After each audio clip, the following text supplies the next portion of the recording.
Welcome to the show.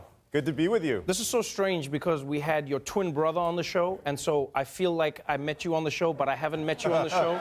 Did he use a standard line that I'm a minute uglier than he is? Is that what he says? That's what he tells people, yeah. This is an interesting time for you to be here, for you to be coming out with this book, for you to be, I guess, involved in politics in any way, shape, or form.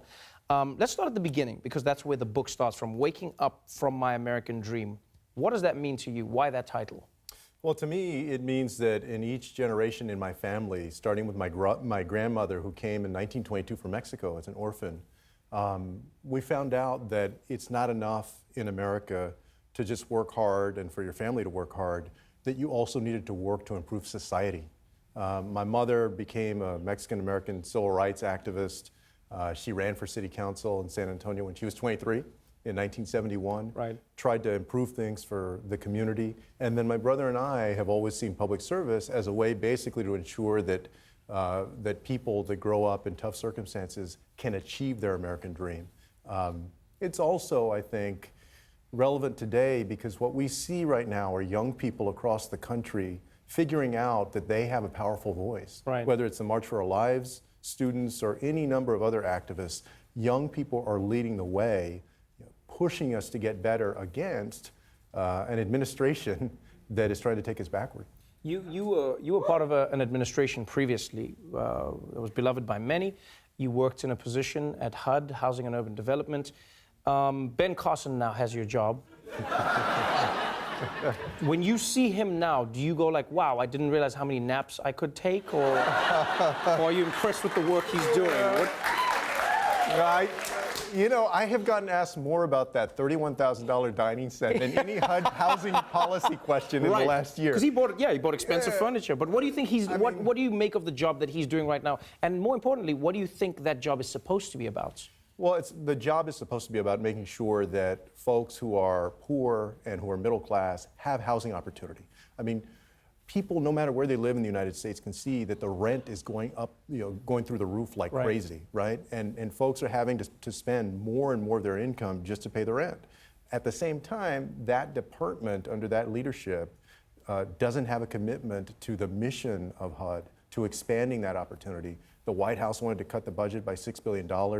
It was so weird because the people that we used to fight with in Congress, the Republican Congress, they were the saviors in not cutting the HUD budget by $6 billion. That's how bad it is. The people that used to fight you on it have now said, they said, no, that's too much for us. There's just not a commitment to the mission of the organization. We are at a time when America is at a crossroads, 20 days away from the midterms. Everyone says that this is going to be a referendum on Donald Trump. When you look at voter breakdown, you are Julian Castro. And one of the things that people always speak to is like, you are one of the faces that is emerging from the Democratic Party as someone who represents Hispanic or Latino voters, however they represent, or however they wish to be represented. When you look at the vote numbers, though, they say in America 55% of people who consider themselves Latino are planning to vote, which is a low number, relatively speaking. How do you think the Democratic Party and the Republicans themselves can get people out voting? Well, I think that folks need to reach out to those communities where they are with the issues that matter to them, and that it can't be one or two candidates, and it can't just be folks trying to gin up registration and turnout 6 months before an election. There has to be a massive and sustained effort to get folks in the Hispanic community registered to vote and then to turn out to vote. Right. And I think if that happens, not only is that better for the Latino community, better for our democracy, but I think that it's going to be better for the party that can demonstrate that they can meet their needs. And I believe that's going to be the Democratic Party. It's interesting. It's interesting that you've kept your name as Julian Castro in a time when your political opponents will obviously go after that. They'll go like, oh, another Castro, Fidel Castro, the Julian coming to take your jobs. It's more of them. Are you prepared for that? Is something that you've actively chosen to not be like, I'm Julian Castro? Well, in the book I write that in school, when I was growing up in school, even though my name is Julian, the teachers would call me Julian. And it wasn't until I went to college where you can kind of define yourself that I started to know it's Julian. But I was thinking the other day, because I'm considering running in 2020, that I've always had the accent over my A in my name. Right. That I bet if I did that on the sign, that would be the first time that anybody has run for president with the accent over a letter. Oh, wow. Something that Not simple. being afraid to say that, yeah, hey. something that simple, but that's who you are, and you should run as who you are. So let's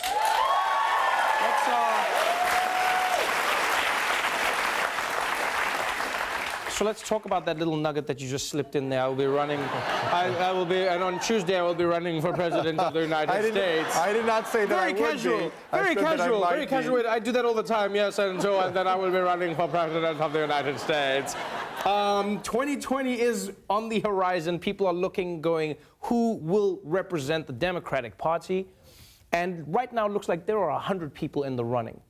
Some people are concerned by this, saying that, is that not going to create an abrasive atmosphere where Democrats are destroying themselves before the race? How do you feel about that as somebody who may be considered as one of the smaller candidates in the running right now? No, I actually think we need that. Coming out of 2016, warranted or not, there was a lot of bitterness. And so I believe that having 15 or 20 people running is actually going to be cathartic for the Democratic Party, where you have a whole bunch of debates. People feel like everybody had their say, and their part of the political spectrum and the party was represented. And then at the end of the day, that's going to make the eventual nominee stronger and more likely to defeat Donald Trump or Mike Pence or whoever it is in November of 2020. Let me ask you this then. If you were to get to that point, do you genuinely believe that you could go toe-to-toe with Donald Trump, understanding that there is no skeleton in his closet? Like, he is the skeleton in the closet. Like, you realize there's not much. Like, do you understand the gravity of the situation? You're up against somebody who's like, he's talking point proof. He is the Teflon Don. Nothing gets to him.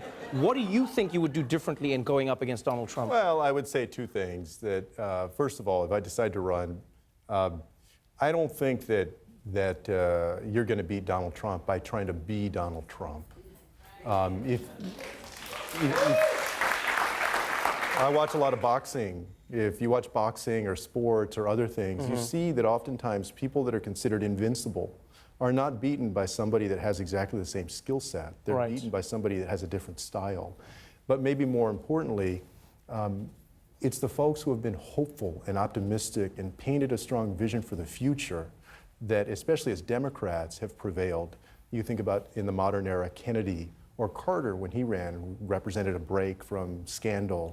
Or Clinton when he ran, or of course, maybe the best example, Barack Obama in 2008.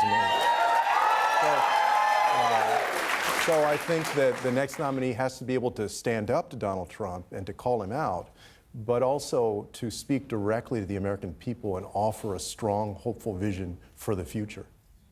It's going to be exciting to see what happens. Thank you so much for being on the show. An Unlikely Journey is available now. Julián Castro, everybody.